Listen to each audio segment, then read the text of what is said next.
Gemini, this is Regina from Pacific Tarot getting ready to do your September general reading. I have laid out the spokes of the horoscope wheel. I'll clarify with the African Tarot and finish off with an oracle card, and want to thank you so much for the likes, subscribes, the shares, the comments, the donations. It is all meaningful to me, and I thank you so much. I could not do what I do without you. Let's get started, Gemini, with your overall energy for the month of September. The Six of Wands. This is you being recognized, acknowledged, and even rewarded for the efforts that you've made, the battles you've been able to overcome. The war is yet to be won. You're not to the finish line yet, but your entire community, your peers, your team members are cheering you on, recognizing your great valor, your bravery, your consistency, your discipline, and efforts to bring a victory. In your 10th house, we have the Five of Swords. The Five of Swords shows you scrutinizing the motivations of others in their communication. So you're trying to solve a problem here. You may be part of a team that is looking at something in your work, in your organization, your business, in your community that has you in conflict, at loggerheads. And this could be a difference of ideas or opinions, to where you are suspicious perhaps of some of the information that you are receiving. It's information that you need, the whole team needs, and there may not be a sincere effort by all of the members of the team. So you are considering where your information is coming from. The first house, the Queen of Wands, shows your perspective to be impassioned, to be full of confidence. You are bringing tremendous focus to every project, every endeavor, whatever it is you are working at this time. You are able to magnetize the resources toward you to achieve what needs to be achieved. You are able to manage others, motivate them to do what it is, what you need. This is you as a supreme delegator, but it is the passion that you bring to the project that is really what is animating you at this time towards this goal. And the fourth house, your Eight of Swords, shows you at your root level, at your unconscious level. The Eight of Swords has you feeling anxious, worried, concerned about all the possibilities that you see. It is triggered somewhat by the responses that you're getting in discussion or conversation with members of your team. You are considering the information, and you may not be as selective about the information as you could be. You may be able to show a very objective demeanor in your conversations or your negotiations at work. However, you're internalizing the possibilities, the worries, the ways in which you're trying to figure out every possible permutation of the potential in a situation. In your 7th house, we have the Two of Wands, and this has you again making a decision, as so many of us are at this time, about a direction in which you want to move.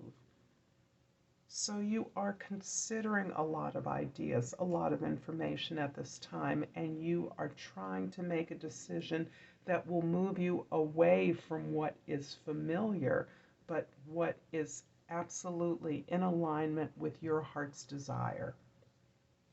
The Queen of Wands in the first house is clarified by the Tower in the second house and the Devil in the third house. It is so tempting to proceed along the path that has already been laid out. However, that is not possible at this time.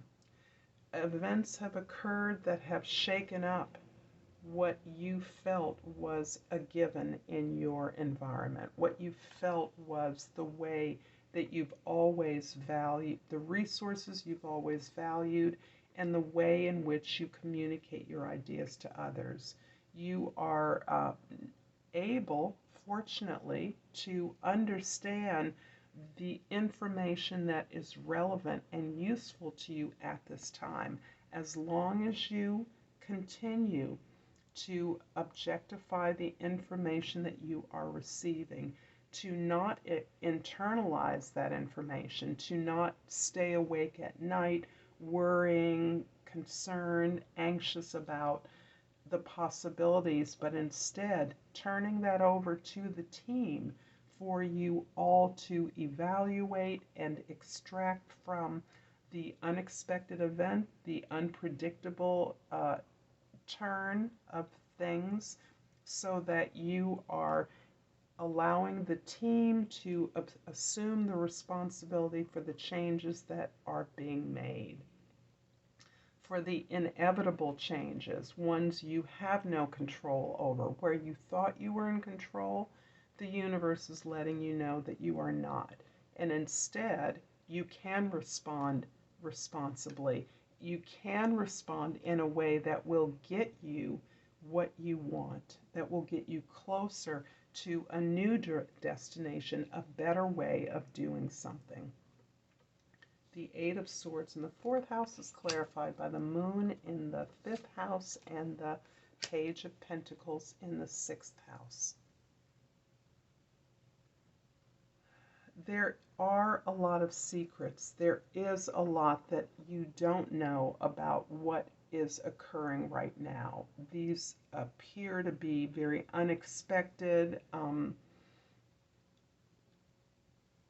communications, information, events that are forcing you to assess those connections, those alliances, those supports that are less visible to you. This is you understanding that it is your connection to prayer. It is your connection to your spirit guides, your ancestors, those who you know support you, who have always supported you.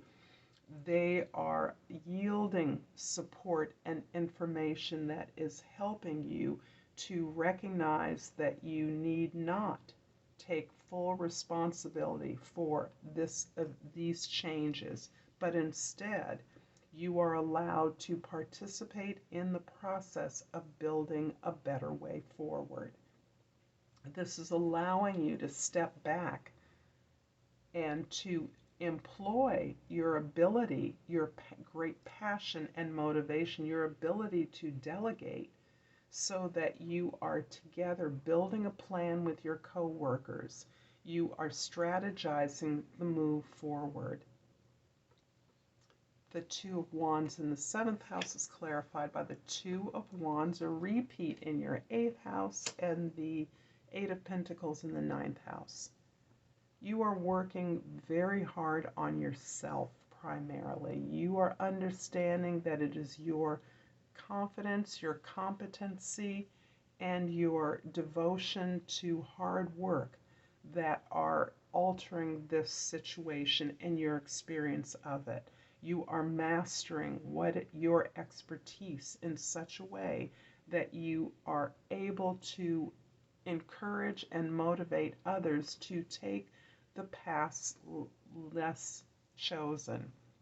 You are encouraging others through your strength of vision, through your confidence in your gifts, to move away from the more familiar path, to move away from what has been given, and to create something new, create a better way. The Five of Swords in your 10th house is clarified by the Five of Cups in the 11th house and the Three of Cups in the 12th house.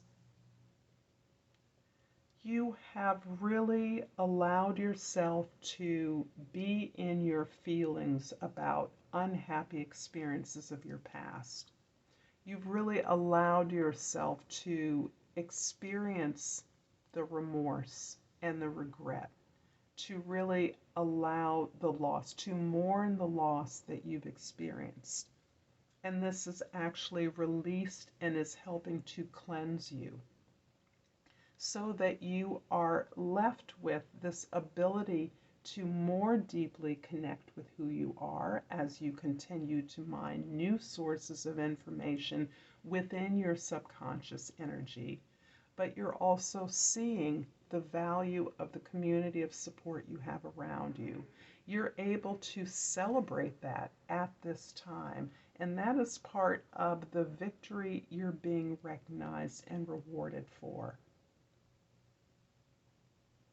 I'm going to finish off this reading, Gemini, with a botanical inspiration.